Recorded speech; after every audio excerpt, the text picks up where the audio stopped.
This episode opens on a flashback. The screen looks very similar to the Fornost Erain that we just saw at the end of last episode, with Iorlas standing in the courtyard of Fornost, standing before a great mural that he was attempting to translate. But instead, it's shifted a little bit. The crumbling ruins are still ruins, but they are not as dilapidated as we saw them in Iorlas' time. The sky is still gray overhead. There are still gnarled trees growing up and out of stonework. But this courtyard is empty at the moment, until a small group of men, rangers of the north, walk through the city, and we see them trotting through Fornost Erain, much like Iorlas is right now. At the bottom of the screen, it says, 400 years ago. These men are braving the ruins of Fornost Erain, and they occasionally stepping into places and buildings and investigating places, and they are making their way towards a still standing structure far in the back of the keep of this fortress of man, this capital. It is a domed building, and they want to get there. As they are approaching it, however, they run into a band of orcs. The chieftain of these orcs stands before them, a true Uruk, an absolutely enormous, born of Mordor orc. And he smiles and says, "You'll never enter here." And the other orcs cackle with laughter as the rangers and the men all stare them down. A fierce battle ensues that sees the orcs slowly. Many fall, but their numbers are superior as more and more reinforcements flood out of alleys and buildings throughout Fornost Erain. The shadow has been here for a long, long time. The rangers put up a valiant fight, slaying orcs left and right. The main captain of the rangers facing off against the chieftain of the orcs. Their battle is bloody. It is intense. There are heavy blows left and right. There are devastating attacks that are just narrowly avoided and break other pieces of structures, and clods of earth and stone spray from the ground from heavy lands of this sick, large sword that the orc chieftain wields. Eventually, the captain looks back and sees that his men are being overwhelmed. The orcs are taking down the rangers that came to Fornost to investigate. He looks, and he knows his time is nigh. The captain lunges forward, attempting to take the orc chieftain with him, if nothing else, but he errs, he misses, and he is cut down by this enormous orc. And though the field is littered with dead orcs, many, many more than the group of rangers and men that came here, the orcs cheer in victory. We fast forward to the present, and we replay a little bit of Iorlas' adventure in Fornost so far. He investigates the small house and has to fight his way out from the looters, from these raiders. But that's not what's important. As Iorlas approaches this central square, he is making his way towards that same domed structure we can see in the distance. He's not sure if that's where he's supposed to be heading. He's heard stories and tales and songs about Fornost, but he's here to investigate for Gandalf. And when he walks into the square, a shade, a wraith rises out of the shadows.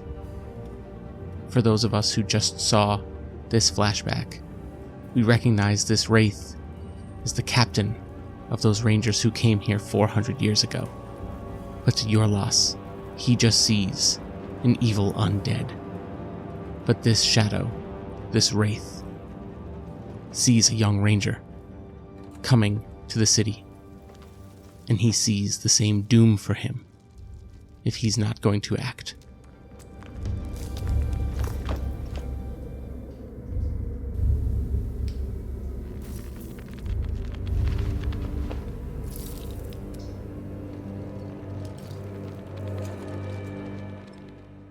Hello everyone and welcome to another episode of the One Ring 2nd Edition here, Strider Mode on the Rene Plays Games podcast feed. Ooh, I'm very excited for this one. I have no idea what's going to happen. I have some ideas. We will see what happens. It's really hard combat in the One Ring 2nd Edition as a solo player. I feel like it is very hard to have meaningful combats. I feel like with a group of people, you can have some really epic fights. As one person, you will be overwhelmed. I think that's maybe why skirmish mode exists. We'll see if I use that today. But before we get to the episode, I just want to go over some quick announcements. We are more than halfway through June at this point. Wild. I hope that you enjoyed my interview with Meadow recently on my Perspective Checks interview. Meadow is wonderful. Oh my gosh, listening back to that interview, we did it a few months ago, and that was such a fun chat, and Meadow is such a wonderful mind and beautiful speaker, and listening back gave me so many ideas and made me realize things that I hadn't realized attributed to Meadow that I've been doing lately in how I approach RPGs and just the way that I'm watching TV shows and mining media again. It's inspired me to get back to mining media. We'll see if I do that again soon. I'd still like to get Meadow to come on and do an Andor episode. That'd be really fun. And there are still 2 episodes left in June. One is likely to be a design diaries, and the other, I think I know I'm going to do a one-player one-shot, and it's going to be a little bit of a preview, and it's going to be a little exciting, so stay tuned for that. All right, I think that's about it. I can't delay any longer. I need to know what's about to happen with Iorlas in Fornost Erain.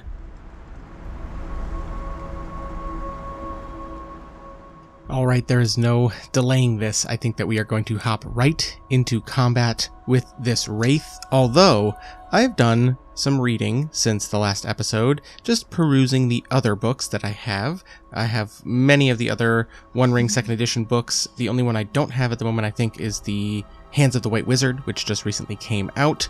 So I went through looking and I found an enemy stat block in the Ruins of the Lost Realm book supplement, and I think it is very appropriate for this fight. It is going to make it much more difficult, so I think we're going to use it. I'm going to reflavor, or basically use, the Evil in the Shadows from the Ruins of the Lost Realm book, and it is much stronger than just any fell wraith. However, I'm going to be a little kind with myself here, as the context that we got in the cold open hopefully manifests itself as something that will benefit Iorlas in this fight against this wraith. So let's go ahead and jump right into it. Before we do opening volleys, the Evil in the Shadows has a special ability called Thing of Terror. Now, I know it's a little strange to call this entity evil if it is a fallen ranger of the north, but I think that given the centuries it has dwelled here, unsent to whatever heavens the Rangers of the North may go to, I think that the Shadow has twisted it. Some of its intentions may still be aligned with its original ones, but I think that this thing is, at this point, an evil entity. It has warped and become something else because of the presence and weight of the shadow it has lived under. So, Thing of Terror says, at the start of the first round of combat, all player heroes in sight of one or more creatures with this ability gain 3 shadow points from dread. Those who fail their shadow test are daunted and cannot spend hope for the rest of the fight.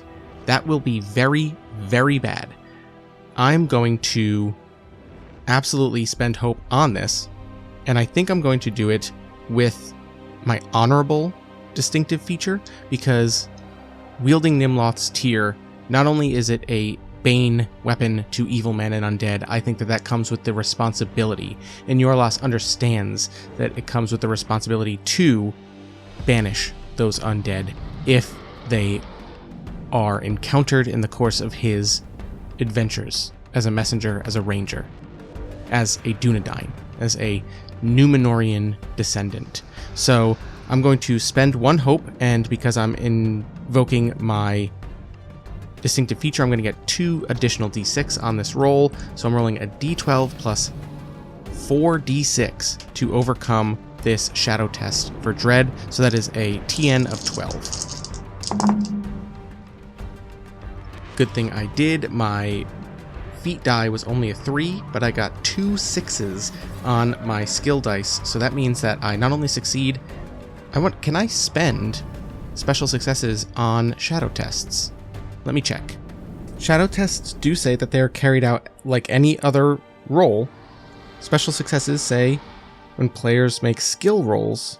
I don't know if shadows are skills, so I don't think that I can. I got 2 6s. I'm going to go ahead and say I'm going to take one of them, and I'm going to gain insight into this wraith a little bit as Iorlas gets a little bit better of a look at him than maybe he expected to get. There's more detail, or there's maybe a flicker of something other than just this dark, ominous shadow that appears in wraith form here. And I, as a solo player, I'm gonna go way homebrew here and say that Iorlas sees the flicker of a brooch or a signet or something that identifies this undead as a lost ranger of a family that disappeared hundreds of years ago. I think that the Rangers, the Dunedain, they are long-lived men. I think that they are very interested in the history of their order, of their people. And I think that maybe there's a cautionary tale among the Rangers of the North about this family, and he recognizes it as Erain. That triggers something in Iorlas's mind. I'm going to go ahead and say Iorlas is going to speak as he fights this entire combat and say, that brooch, that signet, that sigil, that house, I know you, brother. We are the same. And he's going to continually say this as he is firing off arrows and pulling out Nimloth's tear and rushing into battle. So imagine every round of this is just Iorlas pleading with this shadow to remember who it was, remember that he is not the enemy. And I'm going to count this as effectively being the same as the hate sunlight ability. Basically, at the beginning of every turn, Iorlas is going to be yelling this, and it's going to reduce the hate that this enemy has available to it. Because I never really talked about the weather, I do imagine that it is probably daylight. We did say that Iorlas waited, he rushed, he got there, all this stuff. Even if it's overcast, I think that would be close enough to like sunlight, right? So we're just going to use that to reduce the hate that it has available to not drag this fight out very long. And I feel like it's a thematic, good reason to do that. And now we can take opening volleys. Iorlas was not technically prepared to shoot, but I do think that if he was walking across this courtyard, he would not have Nimloth's tear unsheathed. I think that he would have his bow in his hands, especially having run into the raiders. So we're going to take a shot with our bow, and then the enemy will get a ranged attack if it has one. That is an 8 plus 2 4s on the skill dice for a total of 16, which easily beats my strength TN of 12. So I'm going to hit, and there's nothing special about this one. I'm just going to deal my 4 damage from my Archette bow to this. I don't know if I'm going to call it a Fell Wraith. I guess I'll call it the Shadow, is what we're going to call it. And I deal 4 damage to the Shadow, who has 24 endurance and 2 might. So this is going to get brutal. Now, this enemy has 2 attacks, a broken sword, and a chilling touch. I don't think either of those work at distance, so I think that he's not going to get a opening volley attack, and we are going to instead move into the first round of combat. The first part of combat is always the stances, so we are going to, for the first time in this series, use the Strider mode solo player only skirmish stance. The way this works is, it basically means that Iorlas is running around this ruin of a plaza and attempting to stay at distance from this wraith, from the shadow, and he's going to continue shooting his bow to keep it away until he maybe whittles it down to the point where he will unsheath Nimloth's tear. But again, he noticed something about this shadow. It is a fallen ranger, and he does not want to banish it without understanding it first. He will banish it, but there's something about it that requires more. So he's running around trying to get a little bit of advantage. I'm actually going to even use the combat task, gain ground. This is where, because normally in skirmish stance, enemies lose 1 die if they're attacking you because you're constantly moving around.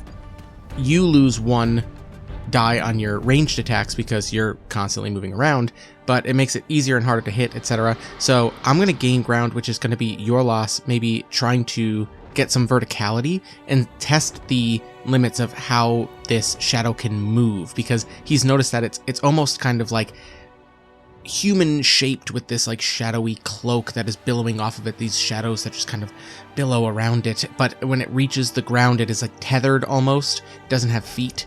And so let's see what we get. We're going to use athletics to attempt to get to high ground and absolutely succeed. That is a 15 on our check, beating our strength TN of 12, which is going to allow us to get +1 die on our next ranged attack. If we got another Tengwar rune, we would have gotten another one, but unfortunately that's not the case. And this enemy is going to move into melee range with us and attempt I think he's going to swing with his broken sword first. And that is 3 dice, so he's only going to get 2 because we are in skirmish stance. Here goes. He gets an Eye of Sauron. Oh no. That is a critical success, or it's a piercing blow. So I'm going to have to make a armor protection roll to prevent taking a wound here. The wound rating on this is 16. I'm going to spend a hope here, and I'm going to use bold and say that this is going to be the moment that earlier than we would have wanted, Iorlas is going to take 1 shot with his bow next round, but then he's going to have to unsheath Nimloth's Tear, seeing this broken blade of a fallen ranger, of a fallen family. And this blade probably had a history, probably had a story, and it's his duty to pull his own sword and end this person's suffering. So I'm going to spend 1 more hope down to 8, and I'm going to... That sounds like I'd be calling on honorable, but I think I'm going to call on bold to go into melee with this creature, and I'm going to get an additional die. Here it goes. Oh my gosh! That was a 10 on the feat die and 4 6s. 4 6s on all 4 of my skill dice. That is the craziest roll I'll probably ever get in this series. That was nuts. So I absolutely succeed on the protection roll. And that means that I'm only going to take the damage from that broken sword, which is 5, bringing me down to 11. So I'm about to become weary again, as my endurance is down to 11. This thing hits, like, way harder than I think I realized. And it has a might of 2, meaning it gets to go again. But I think that with 4 6s, normally I would get something for these Tengwar runes. I think I'm going to allow Iorlas to early shoot this shot. And then pull Nimloth's Tear. So I'm not going to give myself any bonuses to this, but I mean 4 6s. Come on, I got to give myself a shot here. And I'm just narrowly going to make it with a 14 on my check. So the bow goes off as this broken sword cuts Iorlas. And he actually moves so it doesn't cut the bowstring and instead cuts a part of like his upper arm just vertically right along it, and he winces as blood sprays, but he shoots this arrow at the shadow, and that's just a hit, so it's just going to be another 4 points of endurance damage, down to 16 for the shadow, but it still has a might of 2. I'm going to need to get a piercing blow at some point to bring its might down, otherwise I'm in trouble. So following that up, I think that this creature is going to make a Chilling Touch attack, and this one's only going to be 1d6 because we are still currently in skirmish stance, and that is going to be a failure against our parry. So it reaches out its hand, but at this point I think Iorlas has dropped his archet bow and has drawn Nimloth's Tear, the undead bane of it, just maybe forcing this wraith back for a second, and it being a ranger weapon, a Numenorian make, maybe even elicits a response from this shadow as it coils back. And we're going to go into our second round of combat, where Iorlas is now going to move into melee. This time it is going to be only 1 attack for Iorlas versus the 2 for this creature. I just got really lucky with 4 6s. And I am going to be nice to myself and carry forward that +1 die that I got for gaining ground last time. I think that maybe being on the high ground and having the shadow have to chase me. It swung its sword, but then its chilling touch couldn't get there, and then as Nimloth's Tear comes out, I am now fighting down, which is going to give me a little bit of an advantage. Maybe even Iorlas leaps and does like a jump over the shadow, just trying to arc his sword down into a new kind of combat. Here goes. Oh my, this is crazy. Okay, so I went from rolling 4 6s on my last one to rolling 3 1s on my skill dice.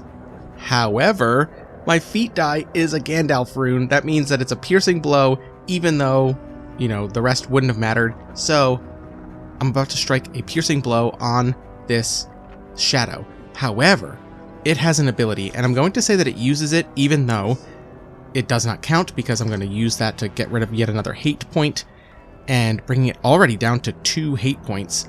It uses 1 hate. It has Deathless. Spend 1 hate to cancel a wound. When an attack inflicts damage to the creature that would cause it to go to 0 endurance, spend 1 hate to bring it back to full endurance instead. This ability is ineffective against player heroes wielding a magical weapon enchanted with spells for the Bane of Undead.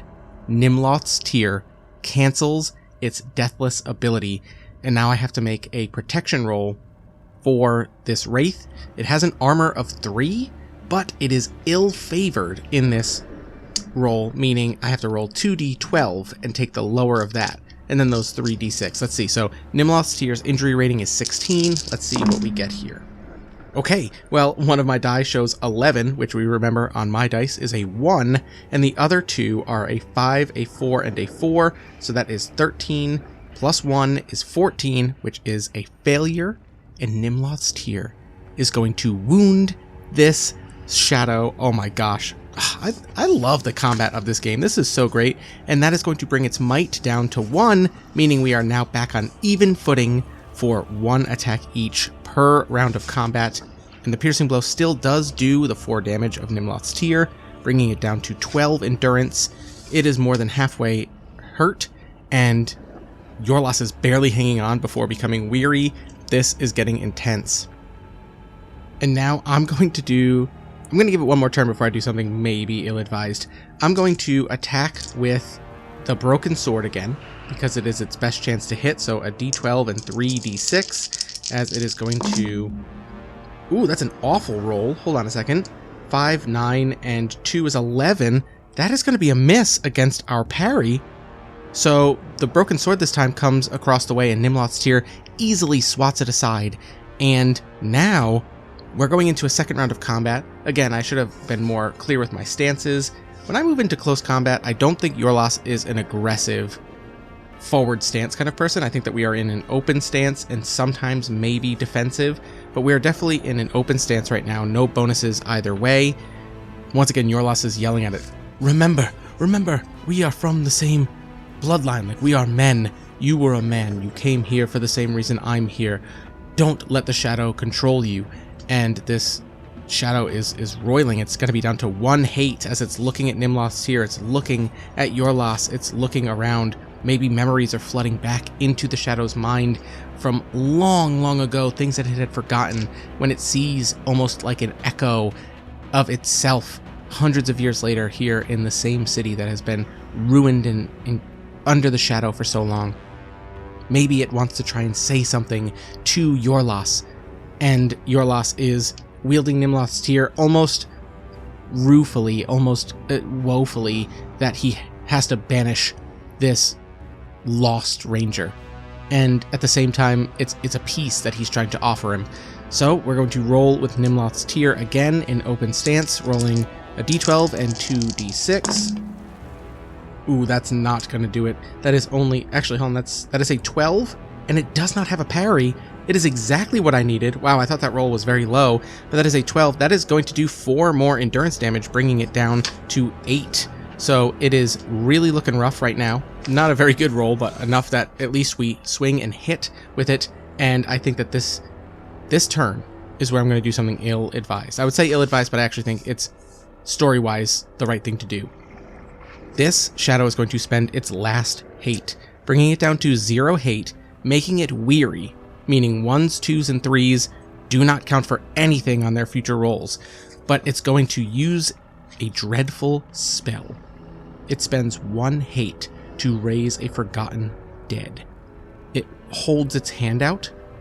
Instead of the chilling touch, it kind of curls its hand and it rises it up in front of its face in a fist, and behind it, shambling to life out of what looked like rubble, armor and a corpse of a fallen orc from back hundreds of years ago, from the fight that these rangers came here and fought and killed and died in. Rises an orc, but a dead orc. This is a forgotten dead. It says make all players gain 2 shadow points unless they succeed at dread. I'm going to roll d6 and 2d6 and a d12 against my heart TN of 12 and make that easily so I do not feel that dread. But then now we have a new combatant in this combat, and it has the same ability, Thing of Terror. I think that Iorlas is not scared of the spell that was just cast by this shadow. He's looking at it, still intent on delivering this poor soul, this kindred ranger, literally kin at some point, probably, right? Like, trace it back long enough, this is blood that has been tainted and twisted into shadow. And then he hears the shambling. He hears the rusty sword kind of drag along the ground, the broken stone of this plaza, and he turns, and once again, I'm going to have to make a shadow roll to not be scared of this thing. When Iorlas sees it for the first time, here we go, a second one. That is not going to be enough. That is only a 10, so I'm going to take 3 shadow points, and now I cannot spend hope for the rest of this combat. My shadow is at 4. My hope is only at 8, so we are actually getting a little close to miserable, which would be a really interesting development. But Iorlas turns, sees this dead orc as it raises a rusty shield and has its just bony claws out in the other hand. Iorlas has taken his turn for the round. The shadow has taken its turn. It is the orc's turn, and it will raise that rusted sword and swing. And hit. Oh no, that is a hit, as Iorlas is now flanked on either side by enemies. He tries to get his buckler up in time, but he's going to take 4 points of endurance damage, bringing him down to 7. He is now weary as well, meaning that 1s, 2s, and 3s do not matter for us, and we are really staring trouble in the face right now. Here we go. It is the next round of combat.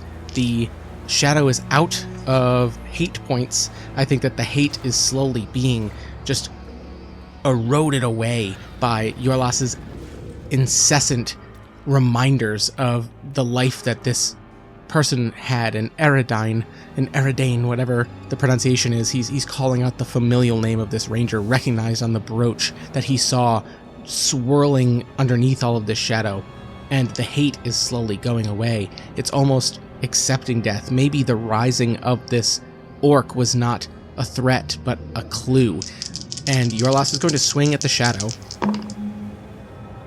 Oh, let's go. So that is a 9 on the feat die, but I got a 6 on one of my rolls. So it's a hit, but I can use that Tengwar rune to improve the result of my feat die using Pierce. So that's going to increase it to a 10, which will make it a piercing blow. This might take the shadow out altogether. It has to make a protection roll, but it is ill-favored, so that is 2d12 and 3d6 to beat a 16 using the lower roll, and that will do it because there's a 6 in there for an 11 plus 3 is 14 is not enough, as Iorlas looks at this shadow and says, "Remember who you are," and he just buries Nimloth's tear into the center of the darkness of this shadow, and the light that emerges from Nimloth's tear, the bane of undead and evil men. Not that this was ever an evil man, but it was a man who succumbed to death here in the presence of shadow and was corrupted by it. It illuminates from the inside out and the shadow dissipates, but falling to the ground with a clang of tiny metal are a few little pieces that fall on the ground. But then before Iorlas can bend down to look at them, the orc is once again behind him, and it is going to roll its sword attack again. Oh, that's a terrible roll for them. Oh, but it's an Eye of Sauron. Oh no! That is going to be a potential piercing blow. So Iorlas is going to go down to 3 endurance regardless, and I may be wounded. Here we go. Luckily, oh nope, oh yikes. The injury rating for this sword is 16. I can't spend hope. Oh gosh, this is getting very bad. But I roll a Gandalf rune. Let's go. Okay, so Gandalf rune, I think, makes it an automatic success. So if not, if I have to just count that as 12, I still make it anyway with a 4, so that'd be 16. Okay, so regardless, I make that, and I do not take a wound, but I am very, very hurt. I am down to 3 endurance as Iorlas, and I cannot take another hit. I will go down to 0 hit points if I don't take this orc out. This orc has taken no damage. It is undead. However, it was raised by a shadow I have just banished. Its dread magic may be weakening. I'm going to give myself a little bit of plot armor for the sake of the series, and I'm going to roll my next attack with Nimloth's Tear as favored. So I'm going to get 2d12 plus my 2d6 against this orc as Iorlas turns, and the rusted blade has slashed at him, and he's worn down, he's exhausted. He only recently escaped, taking an arrow from, or spear attacks from these raiders, and here goes. Okay, there is a 6 in here. I mean, it's a hit, so I have a 15 on my roll. My feat die is an 8, but because I'm using a sword, Pierce will not increase the feat die results to a point where it is a piercing blow, so I'm going to have to just make it a powerful blow and add my strength rating to the damage, meaning that I'm going to deal 10 damage to this orc who has 12 endurance. Oh gosh, it is barely standing. It is at 2 endurance, Iorlas is at 3 endurance, and I think for this, maybe we say Iorlas cuts the hand off, clean off, that is holding the rusted sword, but it does have claws. It's going to roll a d12 and 2d6, not 3, to attack with its claws. And miss! Okay, that is only an 11 against our parry of 17. Slicing off its hand, drops the sword. I think maybe it lunges forward with that arm and then has to quickly try and pivot to swing with its claws instead. It is Iorlas' turn, and we are going to roll with Nimloth's Tear. Oh no! That is a miss because I rolled an 11 on my feat die, which is only a 1, and 2 5s on my skill dice for an 11, which is 1 below my strength TN. This orc is going to get 1 more chance with its claws. Oh, but it rolls a Gandalf rune. Where's the Gandalf rune for me? I wanted that one, which is going to be a miss for the orc. So it took 1 whole more turn. Yeah, there we go. I hit with the next one and deal enough damage, just an endurance damage, to take out this orc. But I think as he does so, the orc crumbles, just falls once again lifeless to the ground of the plaza here in Fornost Erain, and Iorlas is heaving. He's fallen to a knee. He's covered in blood. He is hurting so badly. He's gone through multiple combats. Getting out of here is going to be terrifying. He needs to find a place to stay, and nowhere here is safe. He slowly turns, stands up, wobbles, looks around. Luckily, no more movement from anywhere that he can see. Maybe a few crows fly in the sky above Fornost, and he hears their caws. And he looks up and he says, "Not yet. Not today." And he stumbles over to where the 2 small pieces of metal fell in the center of this plaza. He picks them up and looks at them. He rubs them, and surprisingly, they have not worn, they have not rusted, they have not degraded in these centuries here in Fornost. And sure enough, he recognizes the family crest on it of that of Erain. his heart breaks for a moment. He reaches down, he finds a signet ring as well. I'm going to ask the telling table, could one of these potentially be a wondrous item or a marvelous artifact? I think that it's likely. So if I roll a 4 or greater on my d12, it is a 4 on the dot. Okay. I'm going to be rolling in that treasure soon. However, I do want to read from the Ruins of the Lost Realm book. It says a precious heirloom. The corpse of the evil in the shadow inhabits is that of Erain, the captain of the Rangers of the North who disappeared hundreds of years ago, breaking the line of a powerful Dunedain family. The corpse still carries a signet ring and silver brooch which his people would greatly appreciate if returned. Iorlas is going to hold these. Much like the horn, I don't think he intends, and the horse, I don't think Iorlas plans on keeping any of the things he has found. He would rather return them to their rightful owners, maybe be rewarded for that, but he is that of a messenger. He is always on the road. Would these be helpful? Maybe, but they're not his, at least not yet. And so let's go ahead and make one more marvelous item or wondrous item, see what we get, and it could be either the ring or the brooch, I guess. We're just going to see what happens. First, let's just roll a d6 to see if it is the ring or the brooch that is a marvelous artifact or wondrous item. The other will just be a precious object, a piece of treasure. So we'll say evens is the ring, odds is the brooch. That is an odd roll, so the brooch is the actual magical item, whereas the ring is just a signet ring of the family. And given that the war horn, or the horn of the hunt that we found, Corihel, is a wondrous item, which bestows 2 bonuses, I think that this is just going to be a marvelous artifact possessing 1 blessing. So we're going to go ahead and roll to see what that blessing of this brooch of the family Erain has on it. For this, we roll 2d6, and they're going to correspond to certain skills. So we're going to roll the first one and get a 6, which says vocation. Okay. And this could be either craft, battle, or lore. Ooh, 2 of those are very good for us. And a 6 is lore. So this... Oh, I actually love this so much. This brooch, this centuries-old brooch of a ranger, is going to give Iorlas +2 dice on all lore-related checks, meaning we're going to roll 5 skill dice. And it's because if Iorlas doesn't know something from his extensive travels, it might be something that this brooch, an ancient knowledge from this ranger that we helped relieve of the burden of shadow that had corrupted their soul, can provide us for insight into lore. That is so good. Also, totally forgot that we were supposed to get +3 to bow shots because of our Archat bow.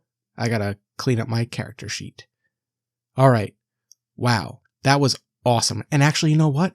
What a perfect blessing to pick up in this brooch. As Iorlas picks this up, I think that he holds the brooch in his hand. He puts the ring in his pocket, and holding this brooch, he looks back up at that huge mural written in Adunaic, and he needs to translate it. And it's a lore roll. But now we have insight from lore, from this brooch. It is what might have been forgotten. It is what might have been learned the last time. We're going to roll a d12 and 5d6 on this lore roll to translate the message in Fornost Erain on this wall. And get an absurdly high number I don't even have to roll or add up. Wow. According to the book, this tells of the whereabouts of a place among the ruins of Fornost. I'm going to roll a d6 to see which one it is. Perfect. That is a 2, which is the Dome of Sight. That not collapsed dome that we saw in the cold open, in the flashback at the beginning of this episode. And we're not going to go much longer for this episode, but I think that Iorlas is going to roll Explore to reach this dome. And that's actually a failure because my wits TN is so high. That is a 14, but it does not beat my wits TN of 15. So Iorlas is going to arrive at this dome, and there will be trouble there. Let's just roll on the ruins and broken stones table again, see what we get. And since we are ill-favored on journey event rolls, I'm going to roll 2d12. I got a 5 and a 7. Ooh. I'm going to combo these.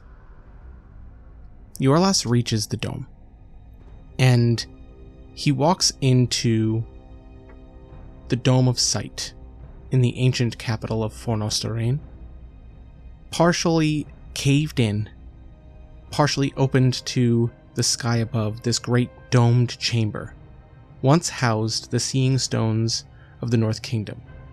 These were Palantir, both of which have become lost to time.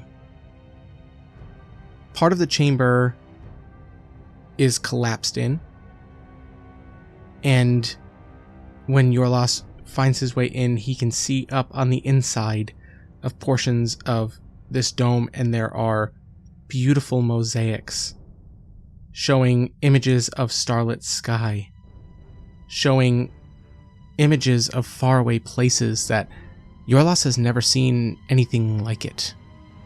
They are beautiful places, idyllic places. They are then broken by collapsed roof. And in the awe that he is feeling in this room, Iorlas is looking around and he begins experiencing voices from the past. There's the sound of arguments among men, ancient men here in the capital, in this dome, arguments they were having. He hears the sounds of fighting, the sounds of victory, the sounds of cheering, then the sounds of dying, the sounds of battle and death and wailing cries. It ebbs and flows, rises and fades without warning. It is overwhelming. I'm actually going to make a shadow test for dread from Iorlas as he's experiencing something from the past. I fail. I'm going to take, I think, one more shadow point. Two feels right. 2 more shadow points bring me up to 6 shadow. I'm very close to my current hope score. Iorlas is beginning to panic. He is too hurt to fight more spirits. He would have to run, and in the shuffling of his feet to find himself as he's circling this room, this half-collapsed, ancient, beautiful dome of man. This lost place, this cursed place, he places his foot in the wrong spot. The ground beneath him gives way, and Iorlas tumbles down as the floor collapses into a long collapsed underground section of Fornost Erain. And that is where we're going to end this episode. Oh boy. Whoa. What are we going to find? This is episode 6. I said this is going to be a 6-episode series, and we haven't even done our first quest. We still got a whole bunch to do. That's how much I'm loving this game. I'm like, I got to keep going. This is great. I am really enjoying it. I hope that you are as well. Thank you for listening to another episode of the One Ring Strider Mode here on the Rene Plays Games podcast. Find me on the social medias. Email me at reneplaysgamespod@gmail.com if you have any questions, comments, criticisms, compliments. I'll take them. But yeah, thank you so much. The reception of this series has been really great. I'm really enjoying playing this game. I've fully committed to just really diving back into the lore of Lord of the Rings. I'm going to start some Book of Lost Tales soon, stuff like that. Very excited to just really, hopefully, do this game justice. I think the game itself is incredibly well designed, and it is nailing the experience of playing in Middle-earth. I don't want to step my toes on the canon too much, so you notice that I'm playing very far away from any kind of big, very well-known areas of Lord of the Rings or anything like that. And yeah, I hope you're enjoying it. I'm loving it. Please leave a rating and review on your podcatcher of choice, so this helps find more people. And if you feel insanely generous, I do have a Ko-fi page where you can set up one-time or recurring donations to help cover the cost of podcast hosting and the website I use to do interviews and get my transcriptions for these episodes. So no pressure there, though. I just hope that you're all doing well. I hope that your games are going great. And until next time, never forget the past. Learn from it and do better by those who came before, so those who come after have something even better.